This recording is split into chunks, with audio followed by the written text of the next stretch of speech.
Aha, there we go. Good evening, y'all. It is Monday. We just wrapped up what is known as Black Monday, coming off of week 18 of the NFL season. And for those of y'all who haven't seen, there have been a good number of transitions, a good number of changes that are being made at the NFL head coaching level. There's also been a ton of changing at coordinators, been a bunch of moves already in front offices. I'm not going to cover those right now. That'll be a little bit later on in the week, but I did want to jump on and quickly talk about a few of the moves that have been made at the head coaching level within the NFL. The coaching carousel was not quite as active actually the last day or two as I think a lot of people, myself included, would have expected. There was some among uh, teams, including the New England Patriots, moving off of their coach Gerard Mayo, which I actually thought was one of the more surprising moves that we could have seen. I also saw perhaps what was more surprising to me, and I say that from a positive vantage point, is I was a little more surprised almost by the fact that we rather didn't see some movement from some other teams, and I think sometimes there's the old quote in sports, it can apply to baseball, football, whatever you want to say, that sometimes the best moves are the ones that you don't make. And I think that that might be the case for a couple of these teams. We saw teams like the Las Vegas Raiders with Coach Antonio Pierce, at least for now, and teams like the Indianapolis Colts with Coach Shane Steichen, teams that I thought had really more reason to keep their current coaches, or at least not significant reason to fire them. I'm not a huge fan, as I've said before, on making change for just the sake of making change, or overreacting to some short term lack of success. And I was glad to see that from a couple teams, including the Raiders, including the Colts. So hat tip to them, because I really expected, especially with teams owned by people like Mark Davis and people like Jim Irsay, I did not expect them to have the the self control and the patience uh, within. They would be able to uh, kind of hold themselves back and resist the perhaps the urge and the noise from outside the organizations to make some of those moves. So good on them. I didn't really buy for a lot of it that the teams like the Cleveland Browns with Kevin Stefanski, or the Miami Dolphins with Mike McDaniel, I didn't really buy that those were likely or potentially even realistic to be open positions. So I'm not surprised that we haven't seen a ton of movement on those fronts to this point. Uh, Perhaps the most notable thing that came out regarding the Dolphins was the Tyreek Hill saga, but I'm going to get into that later on because I just want to cover the NFL head coaching spots right now. So the current vacancies that we are looking at are, then we have the three that already existed between the uh, New York Jets, who had let go of Robert Saleh. We have the New Orleans Saints, who had let go of Coach Allen. And then we have the Chicago Bears, who had let go of Coach Eberflus. So I think and then moving forward, the new ones, we have the New England Patriots having moved off of Gerard Mayo, and then we had earlier today we saw the dismissal from the Jacksonville Jaguars of head coach Doug Peterson, obviously former Super Bowl winning head coach for the Philadelphia Eagles. So, and then I think now, I'm not necessarily sure, because we've seen in recent years that teams will still make changes into the week after so-called Black Monday. So I'm not entirely sure we've seen everything that we're going to see just yet. We haven't really gotten an official answer from teams like the Dallas Cowboys. Um, we also saw the New York Giants did commit to bringing back both Joe Shane and Brian Dable. So, and I'm not entirely surprised that either one of them came back. I am surprised more that both of them came back. I think in a division where obviously they weren't on par with teams like with a team like Philadelphia, they're clearly not on par now with an emerging team like Washington. And I would argue, even though I think that there's a lot of dysfunction in, or at least um, inconsistent function, I guess I would say, in Dallas.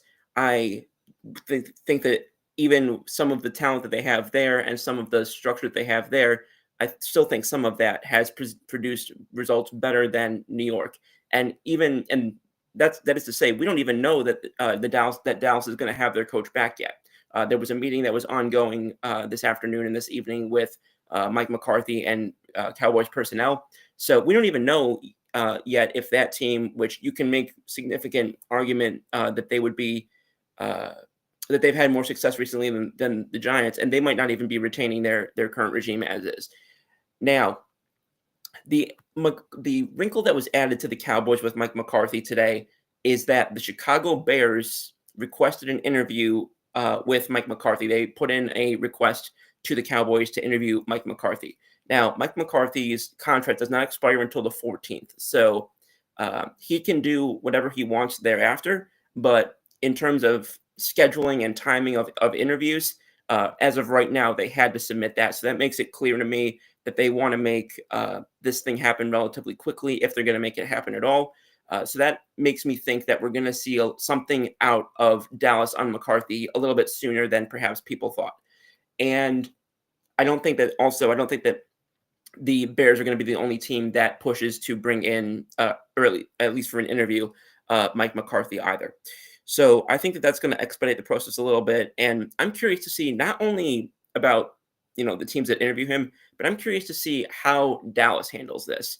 Because if they don't let him interview, then in my opinion, you better extend him. Because if you don't let him interview and then you let him go and don't bring him back, that is a terrible look for a guy in the front office who already is submerged with egg on his face, in my opinion, in Jerry Jones. So and then if you make the decision to let him interview, then I think you're sending a message that you're prepared to let him leave, at which point, I think that sends a message in his own right.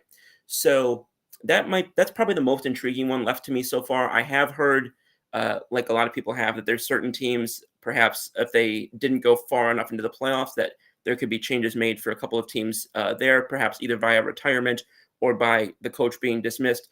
There were some reports, which I never really bought into, that the Vikings coach Kevin O'Connell was being sought by multiple teams in potential trade. The Vikings threw cold water on that very quickly. I mean, it's Minnesota. Everything's cold right now in January, but the Vikings threw cold water on that pretty quickly and said, we're not trading Kevin O'Connell, which I'm not surprised by. I don't see any reason why they would. What I am somewhat interested in terms of now, not only the moves that have become open, but in terms of what those openings are potentially going to be looking like, as how teams are looking to fill those guys. So the Chicago Bears, most recently, I talked about that a little bit on What's the Scoop, but most recently today, they've requested to interview former Stanford head coach David Shaw for their head coaching position. Now, David Shaw was considered a top coaching candidate as a college coach, but potentially for an NFL head coaching job a couple of years ago. He kind of similarly, along with the Joe Brady types, they both, and there's a couple more like this in that conversation, where they kind of saw their stock drop a little bit over the last couple of years. And then I think now we're starting to see some things reignite. I know that Joe Brady has garnered some interest after a couple of years of not really being in a lot of conversations after a couple of years ago being considered perhaps the top guy who was available in that cycle. Other guys that I know have gotten requested interviews for the Bears. We spoke a little bit. We've already spoken about how Ben Johnson was expected to be a prime candidate for that. They've already requested interview with Ravens offensive coordinator Todd Monken. We talked about Mike McCarthy, which is going to be very interesting, particularly with that rivalry with the Green Bay Packers, which obviously was McCarthy's longtime team. He won the Super Bowl there in, I think it was 2011.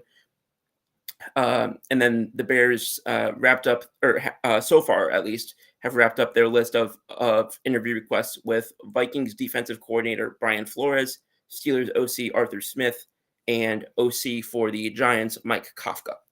Pardon me. And then there's a couple of other ones that I don't know if they've been I don't know yet if they've been granted, but they include guys like Drew Petzing from Arizona, Anthony Weaver from the Dolphins. So you're looking at a team that is going very widespread and casting a wide net. This is not a team that seems to have locked in on uh, anybody, or either that or they're just trying to fill the calendar until such time as they can hire Ben Johnson from Detroit. But either way, and like we talked about the other day, they are really looking for what we heard as a leader of men. They're prioritizing culture over X's and O's, which I think is a good move. So we'll see in what direction they go. Perhaps even more interesting to me for what the Bears are doing is what the Jets aren't doing. The Jets are not a team that is interested as of right now in bringing in Ben Johnson, who was long thought of as the the sort of top dog this offseason. They are bringing in interviews, or they are having interviews with Josh McCown, who I know I mentioned the other day as a former player who I thought would be potentially available. They're bringing in Brian Grease from San Francisco for an interview. They're bringing in Matt Nagy from the Chiefs, Vance Joseph from the Broncos. So they're bringing in a lot of names that you're not really seeing on a lot of other teams' interview list. They're As for GM, I'm not going to talk about this a ton, but as for GM, they're bringing in guys like Ray Farmer, who was the much maligned former Browns executive, and then assistant GMs from teams like Philly and the Chiefs. So I go through all these lists just to show that even though there are a couple of guys who are pretty consensus top candidates, we talk about Aaron Glenn, who's going to be on a lot of these lists. There are a lot of differences that I see between teams like the Bears and the Jets. Now, obviously, they're in very different situations. The Jets are trying to figure out if their veteran quarterback is going to stay or go, and they're trying to rebuild that somewhat broken culture. The Bears are trying to do almost the opposite. They're trying to figure out who's going to help develop their young quarterback, who obviously Caleb Williams has. We all know what he was expected to be, and definitely his first year left a decent amount to be desired. So I'm just very curious to see what happens with all of that. I'm going to jump in. We've got a few comments that I want to address before I finish talking about some of those moves. Clayton Heron said, hey guys, smash that like button and share, guys. Says playoffs, baby, playoffs, let's go. Denver Broncos for life. Jody said Seattle fires OC, Colts fired DC. The Colts fired DC. Their guy was Gus Bradley. That one I remember. I don't remember Seattle's OC's name. Oh, Miss Heater jumped in and said hi all and says LOL. I called it musical chairs. Roy Osborne says hey there, Swifty Scoops. It says the FCS college championship's getting real good. So I go through those lists. Now, there's other teams that are still putting their lists together, including teams like the New Orleans Saints, but also the two newest teams. And that's what I want. I'm going to hammer on that real quick because for those who didn't see, so about last night it was announced that the New England Patriots were moving on from Jared Mayo. And that was probably more surprising to me than any of the other moves that have gotten made, and a couple of the moves that haven't gotten made, which that includes teams like the Raiders, the Giants, the Colts. I know that they contractually had agreed and contractually were obligated to promote Gerard Mayo after last season when Belichick left. That being said, I can't think of a much worse look right now to move off of him for a guy who was a succession plan that was contractually written in. Let him go through this season with about as bare bones of a roster as you can find in the NFL, at least in many areas, as a first-year head coach, with that level of track record, and then ouster him at the end of the season, supposedly to go and chase a guy who's been available since Belichick was fired. So, you can say, oh, well, they had this obligation, so even if he was available, it wouldn't have mattered. But so does that tell me, or not just me, but does that tell potential available coaches that there was nothing that Mayo could have done to keep his job. To say nothing about what this could do for Mayo's career, and I hope that he finds another job soon and a better position. But I remember watching, and I watched Bob Kraft earlier, doing his press conference interview, whatever you want to say, and he said, uh, basically, and I love when owners do this, and I will say love with sarcasm. I love when owners do this. He basically says, "This is all on me." Well, no, Sherlock. Of course, this is all on you. Like, I don't know what you think you're accomplishing by like. Great, I'm glad that you owned that, but it's just, to me, it brought back to mind, and I wasn't alive for it, but it brought back to mind the late '90s when you had in the NBA when you had Coach Phil Jackson and the front office basically saying, "This is the excuse me," basically saying this is the last year that Phil Jackson's going to be coach of the Bulls, even if he wins, that he's not coming back next year. That's what it feels like for me for Gerard Mayo. It felt like they basically had put him in a position where um, there was no possible way for him to excel in his first year. Shockingly, most coaches don't. I mean, Jimmy Johnson, who I have on my hypothetical Mount Rushmore of coaching in football, he won one game in his first year in Dallas.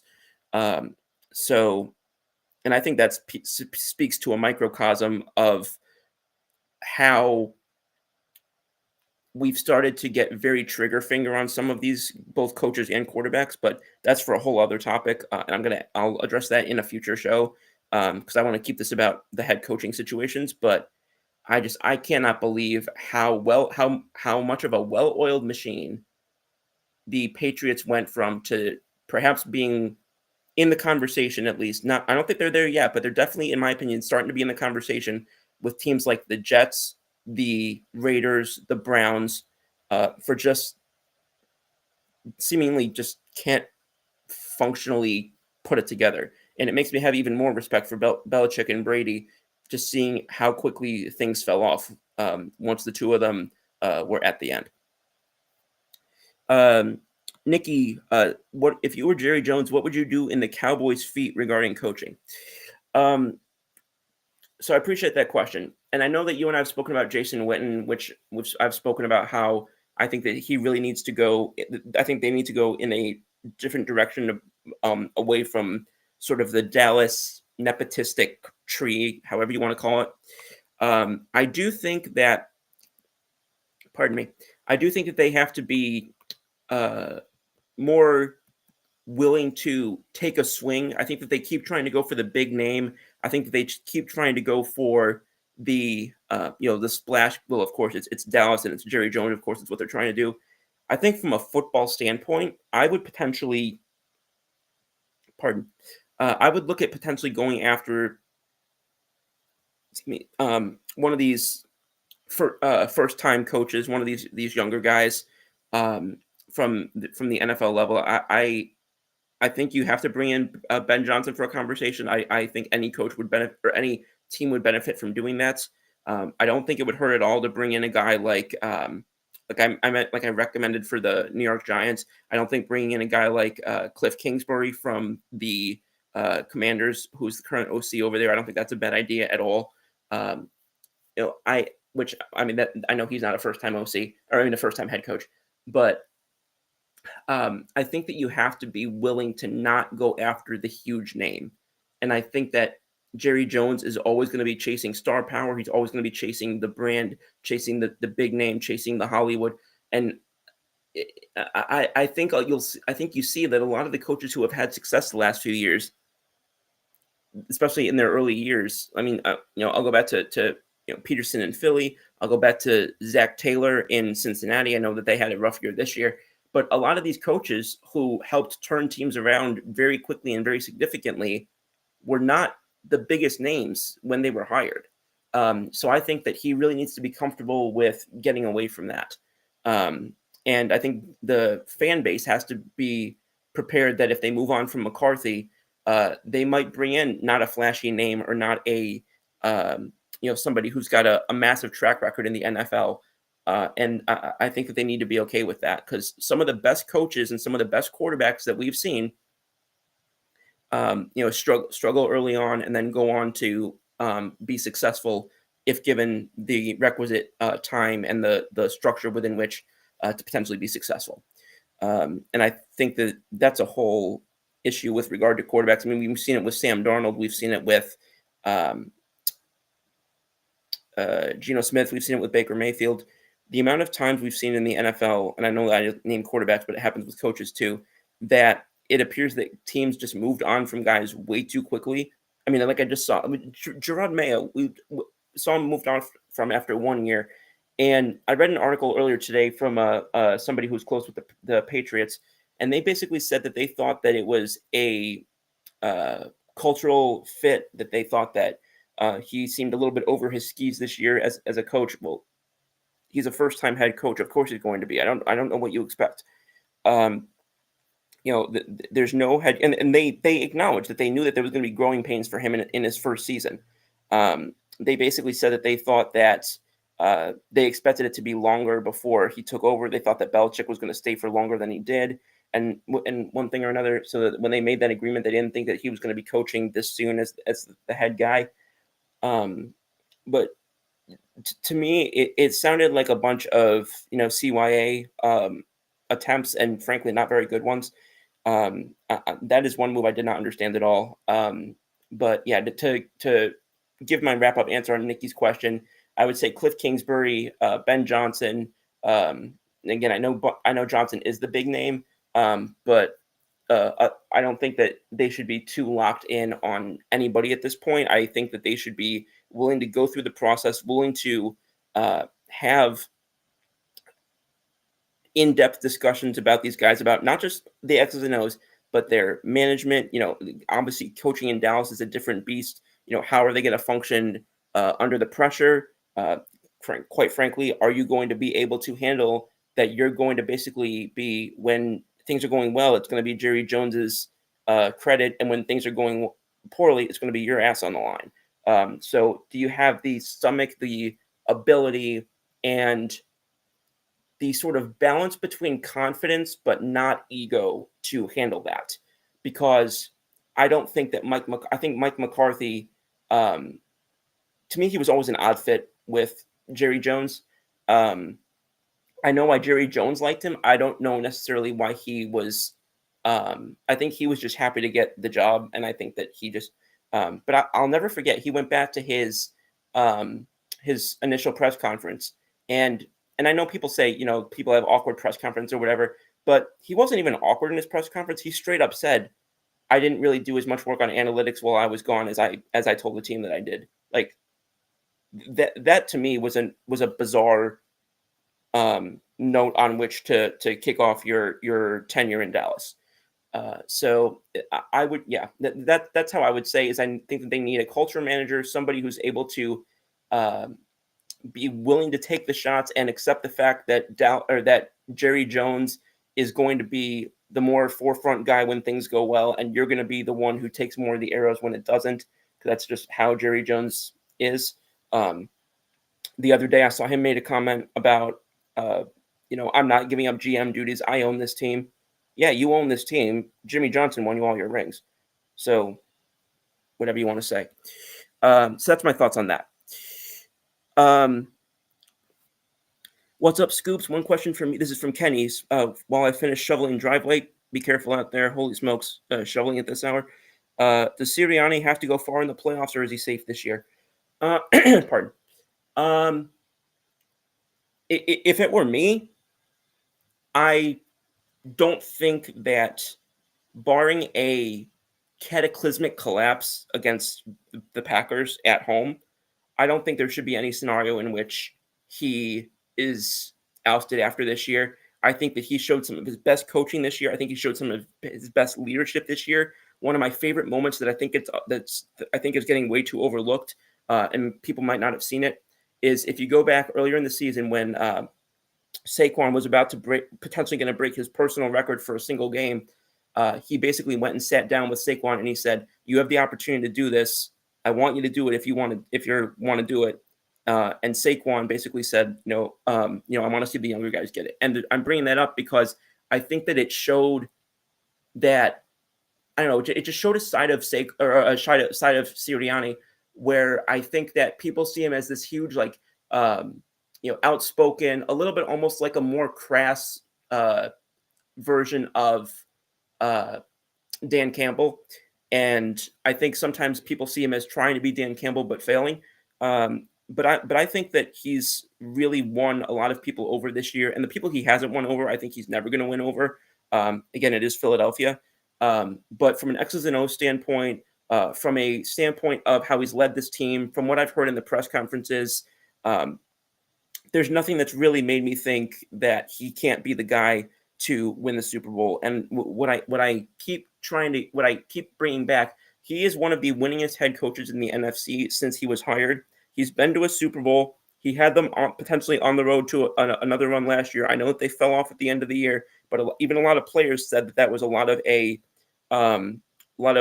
lack of a lot of ego issues in the locker room. And I know that sometimes that comes back to the coach. But again, these are grown men, and I hold players responsible more for some things like that than I know some people do. I know people put a lot of that on either the head coach or the manager.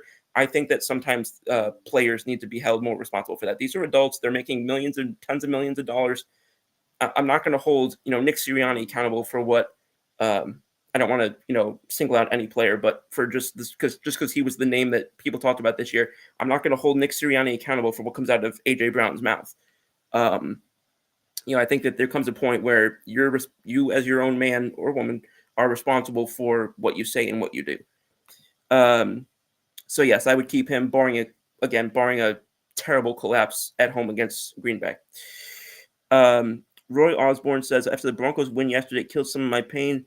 Some people know in here, but I was not expecting that. Okay. I hope that you're okay, Roy, and get well soon. Jiminy Cricket. I don't know. I didn't know where that was going, but that would not have been a prediction of mine.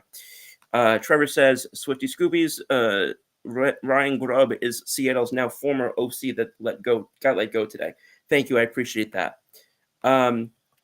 Speaking of, and then going back to Nikki's question, because I honestly thought, Nikki, one of the reasons why I wanted to do this update and this sort of segment a little bit later was because I thought by now we might have an update on Dallas, but evidently that's not been the case. So we'll have to see how that transpires because there is no additional update on that. But I don't know. But the amount of times that I read over the last few days when I kept trying to check in with,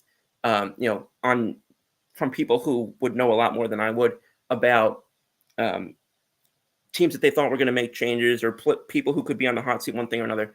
This was definitely, so far, it was definitely fewer changes than I thought were going to happen. And I think that that's good for the league because, like I said before, how many people are we seeing now, both as coaches and quarterbacks, who are on their second stop or their third stop, and they're finally showing what we thought that they were early on, but we're not necessarily given the patience, the weapons, the autonomy, or maybe a combination of those and other factors.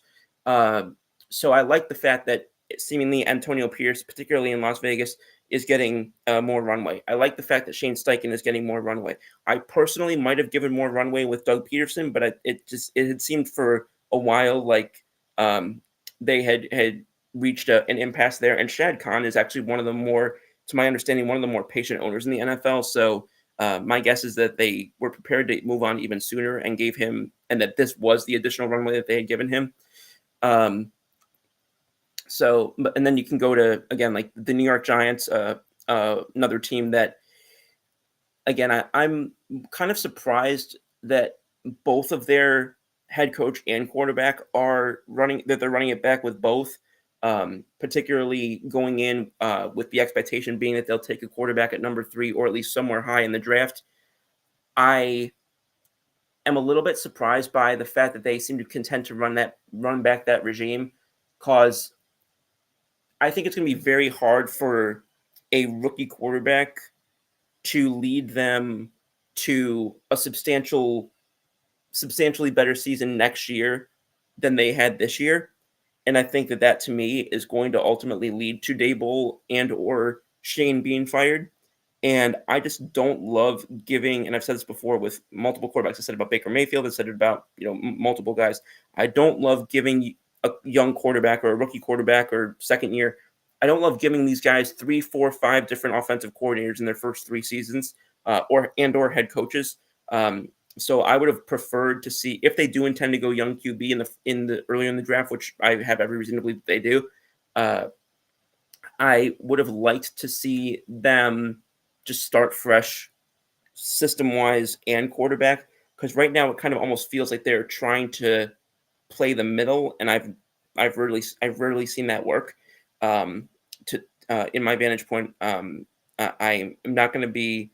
I don't think they're setting themselves up for their best success if they take one of those 2 top quarterbacks in Sanders or not Beck.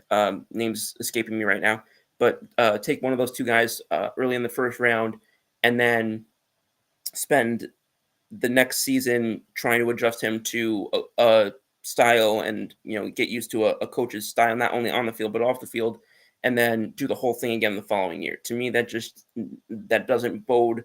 That doesn't help maximize the guy's development. And even if they don't do that, even if they go QB later on and or they go veteran QB and they use the first pick on, let's say, Travis Hunter, who's throwing him the ball?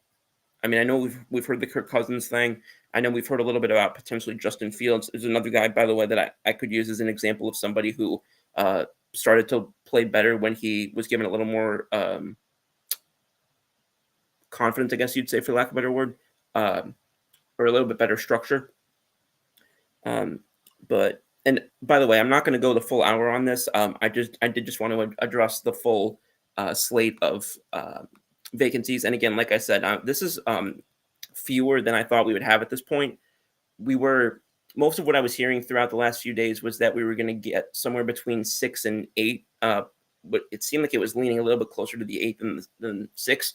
But as of right now, we've got the 3 that we already had, and then these last 2, one of which, as I mentioned, with New England, I didn't even expect that we were going to get, and a lot of people, I think, were surprised by that. So I like to see teams sticking to their guns. Indianapolis was another one. When I heard that Shane Steichen might get fired, that was, I think, going to be as potentially unfair as I think New England's was. I think Indianapolis would have been that much worse, just in the sense that Shane Steichen didn't have his rookie quarterback last year, and then spent this year either with a rookie quarterback struggling, a rookie quarterback basically taking himself out the game and saying, "I'm too tired," or however it was phrased, and then dealing with injuries. I know they let go their defensive coordinator and Gus Bradley, which I think was the right move, but I was not really understanding why there was that much smoke behind the potential of moving on from Shane Steichen. So I'm glad that they too stayed the course. I wouldn't be surprised if we're still beyond Dallas, which I think everybody's kind of waiting on right now. I wouldn't be surprised if beyond them we're still waiting on. There's sometimes that one team that if they get embarrassed that first round, could potentially make a change, or that one coach who could potentially retire after however far they get in the playoffs. So I definitely think that those are both strong possibilities.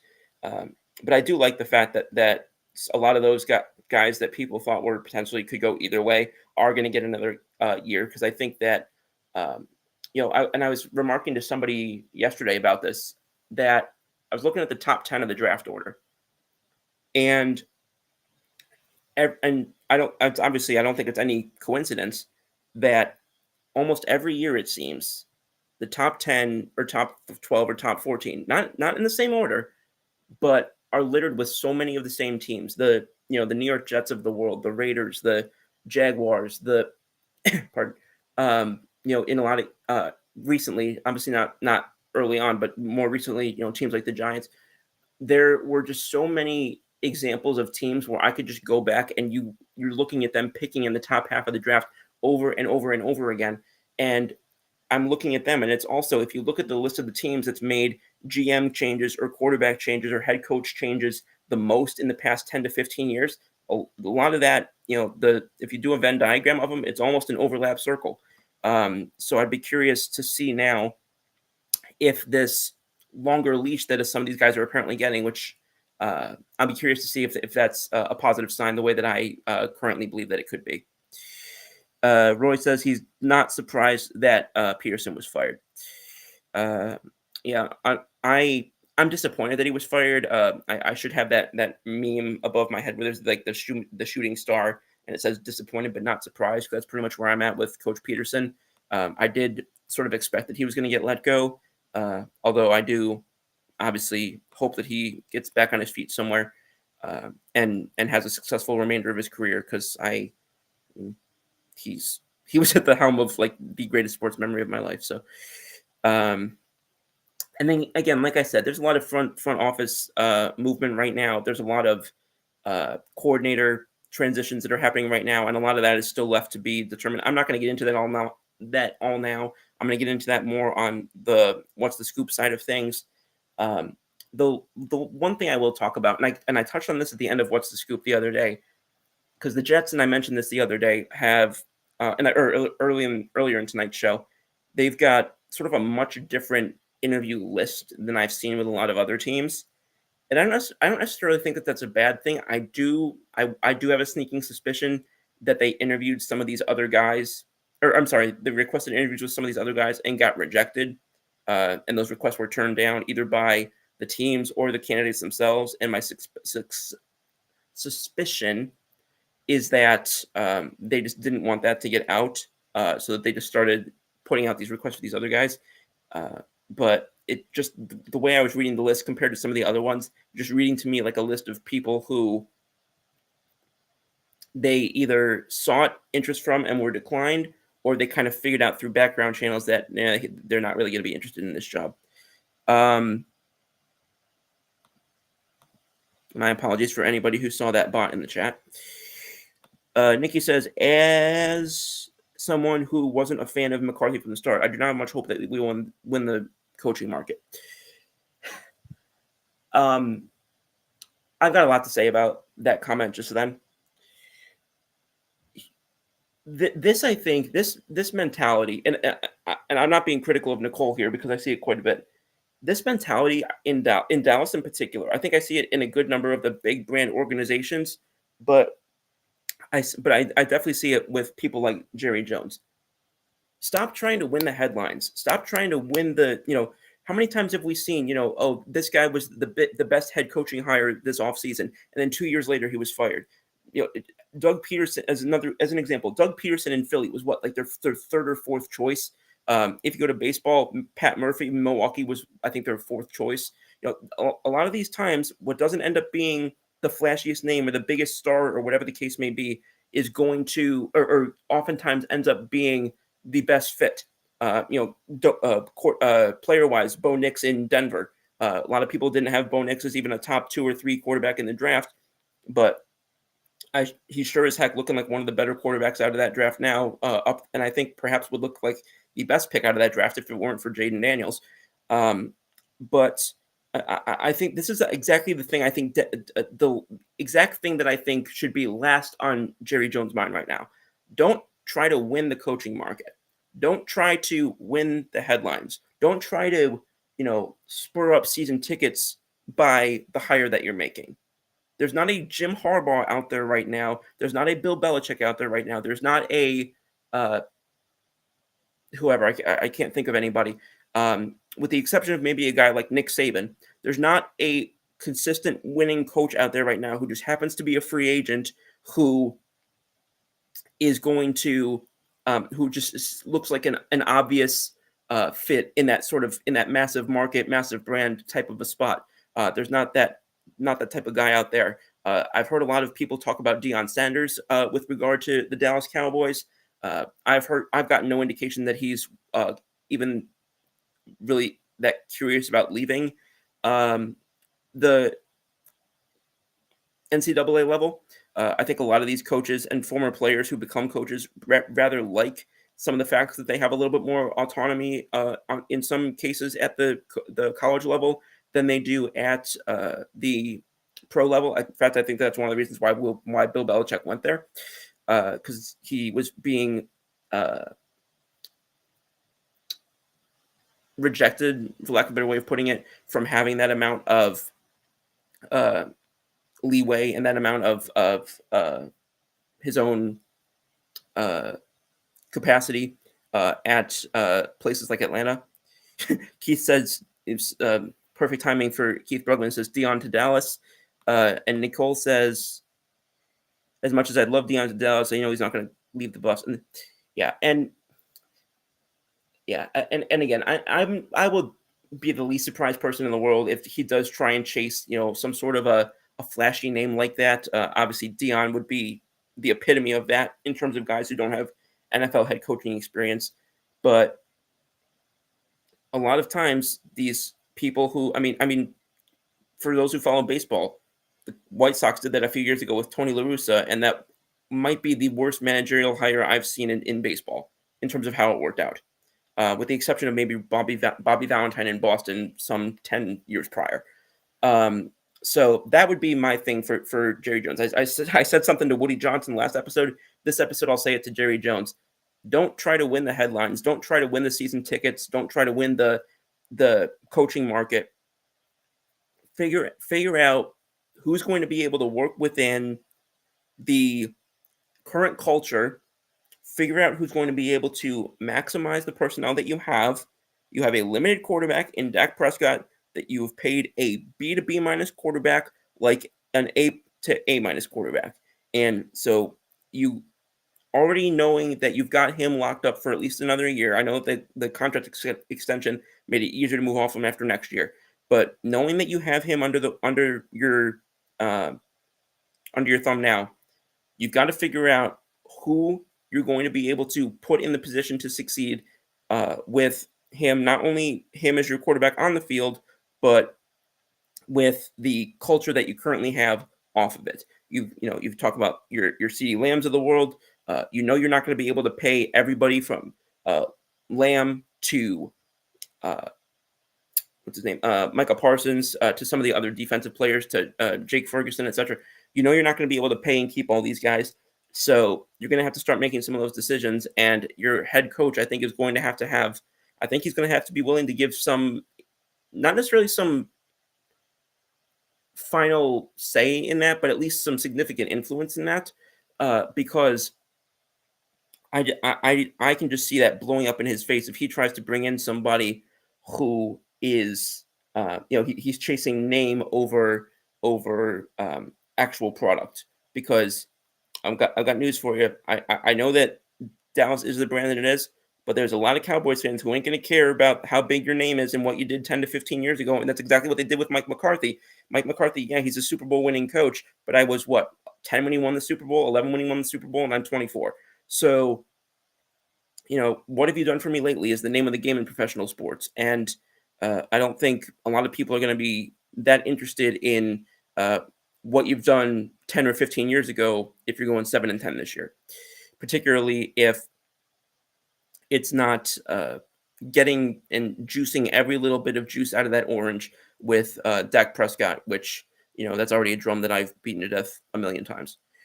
Pardon me. That's pretty much all I've got to say on the Dallas side of things. And quite frankly, I think that we've talked so much already about the Ben Johnson thing and about some of the other things that some of the other major names. I think Aaron Glenn is going to be fascinating to watch. I think that the defensive coaches are finally getting a little bit more attention, which because in the past, I know I've spoken about it in the past, how for a while it was young offensive head coaches that were getting the look and we're getting sort of the priority almost. But I think we've seen that what side of the ball you're on actually doesn't perhaps matter quite as much. As long as you put the right offensive guys in place, I don't think it necessarily matters, because I think a lot of the teams that have had the most success over the last couple of years aren't the ones that have their head coach calling the plays at all. They're the ones that have been deferring those to the offensive and defensive coordinators, which I think they should be to begin with. And the head coach focuses on being the manager, the CEO, handling the locker room, the game management, all of that. So I'm looking forward to hopefully seeing more of that. I was excited for Chicago when they did it. Unfortunately, it didn't work for them. But a lot of the most successful teams the last few years have done that. So I'll be very curious to see if which teams are willing to employ that type of a strategy. Because I think now you got more capacity for guys like him, guys like Anarumo, who was just fired from the Bengals, guys who are some of these younger defensive coordinator guys. I think are going to get more looks now than they may have in the last few years, because I think that people are starting to slowly and surely move a little bit away from that few years. I don't want to say craze, but that momentum that we had for a few years, where younger offensive minded coaches, people were trying to replace the Matt LaFleur, the Sean McVay, the Kyle Shanahan. People were trying to get their own version of those, and I think that what they eventually, I think, learned in a lot of cases was that what was special about those guys was not just what side of the ball that they were on, but things that they brought from a cultural standpoint, things that they brought from an innovation standpoint or an intuition standpoint, that I think just happened to be that a good number of them were on the offensive side of the ball. But we've seen a lot of offensive coordinators offensive coaches the last few years completely flop with their young quarterbacks, and we've seen a lot of some really good quarterbacks the last few years. I mean, Washington's a great example. I mean, Cliff Kingsbury as an OC has been doing fantastic, but Dan Quinn is their head coach, and he's somebody who, a lot of people hadn't washed the taste out of their mouth of his performance in the Super Bowl for the Atlanta Falcons, but evidently he seems to have learned something and picked up on some changes from that. Just going to catch up on some comments real quick.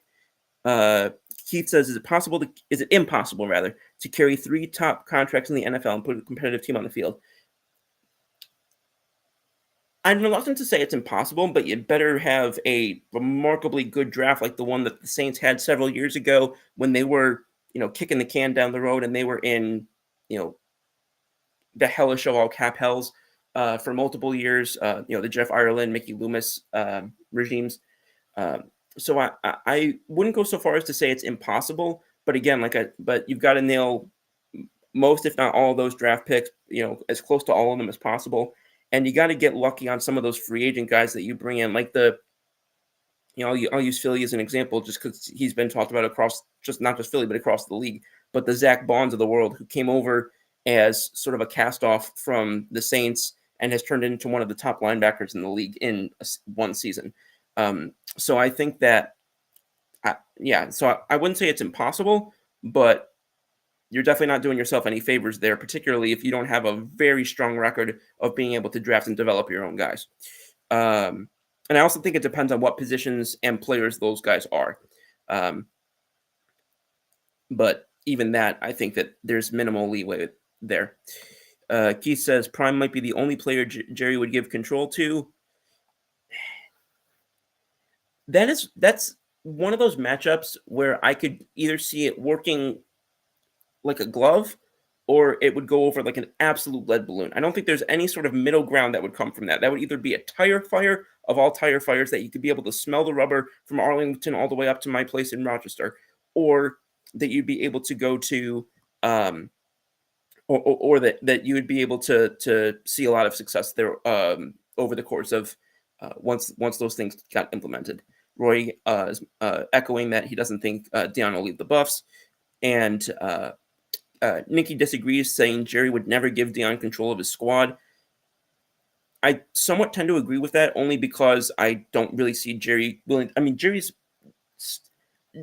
still somehow convinced, apparently for everything they can afford in Dallas, apparently they can't afford a mirror, because Jerry Jones is still convinced that he's the best guy who can GM the Dallas Cowboys. Yet he just admitted yesterday he didn't know that Cooper Rush, who was benched as the backup quarterback, did not know that had he played, he would have been eligible to get a bonus financially in his contract. So he signed this guy to the contract, presumably since he's acting as the GM. He signed this guy to the contract. He runs the finances and signs the checks. Doesn't know that his own quarterback, I know he's not a starting quarterback, but still his own quarterback, was eligible for a financial bonus.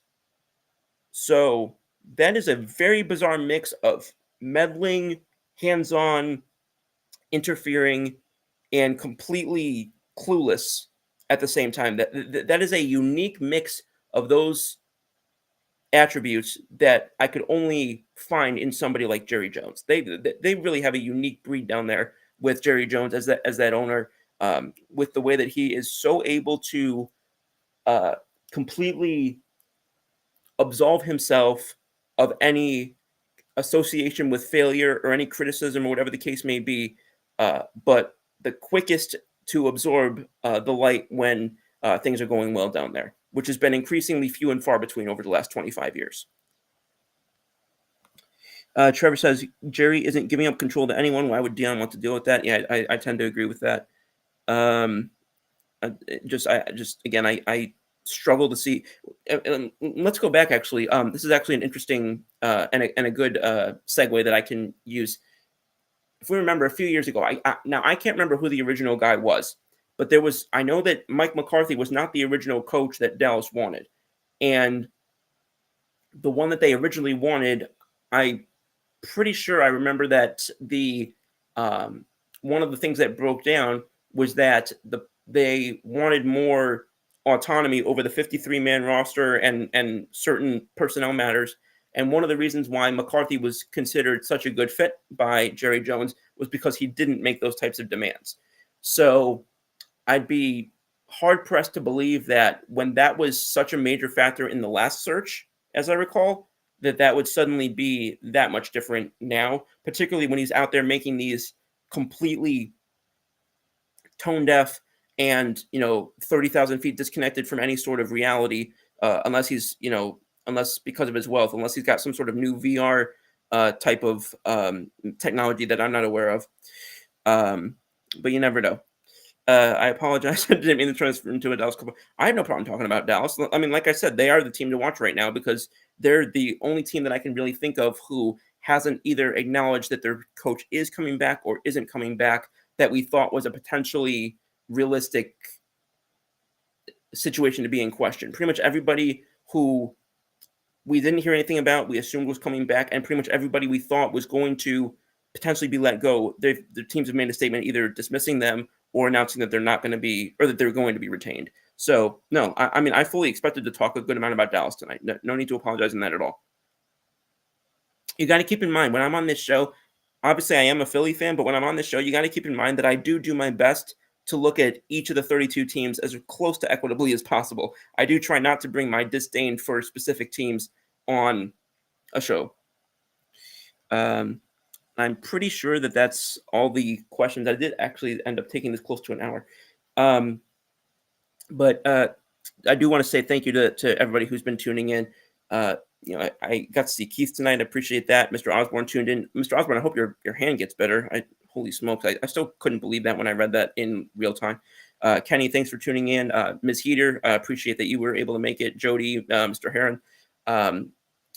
So that pretty much concludes everything that I have to say on these. I will have more to say on What's the Scoop later this weekend once we have more of a clear idea, not only on what's available, but who the interviews are actually going to be, who the true candidates are. Just because if I were to go into those long lists now, I mean, I read through some of them, but if I were to go and break down those candidates now, and especially if I were to go into expand it into coordinators and GM searches, this show I'd still be going on when What's the Scoop starts on Saturday. So I look forward to covering that next phase of things with y'all on Saturday, and hopefully by then we'll get some sort of an update on what's going on with other teams, much including Dallas as well. But yeah, I'm excited, and I'm, again, as a football fan, happy to see that it looks like some of these guys are getting longer leashes. I'm happy to see that some of these teams are taking more expansive and more broad views. I think probably the things that are going to be most intriguing to me are, does Mike Vrabel end up with New England? Because if he doesn't, then that makes the dismissal of Gerard Mayo look even more, makes me look even more cross-eyed at that. Are these all the guys that we're going to get, or is there a team that potentially does make a move after the first round of games, or do we get a retirement that we don't expect? Where was that sort of strong traction, I guess you'd say, about 6 to 8 to 10 teams potentially being having spots available. And then, is this another offseason? Because we've seen this recently where guys are considered top candidates and, can't miss type of guys. Joe Brady a few years ago, Eric Bieniemy has been that multiple times. We'll see this year in and year out, and then none of them, and then no teams end up hiring them. So do we see that this year? Does Ben Johnson yet again opt to stay in Detroit? Does Aaron Glenn opt to stay? And some of these other guys who are not considered potentially top candidates, but do have some of that name cachet behind them.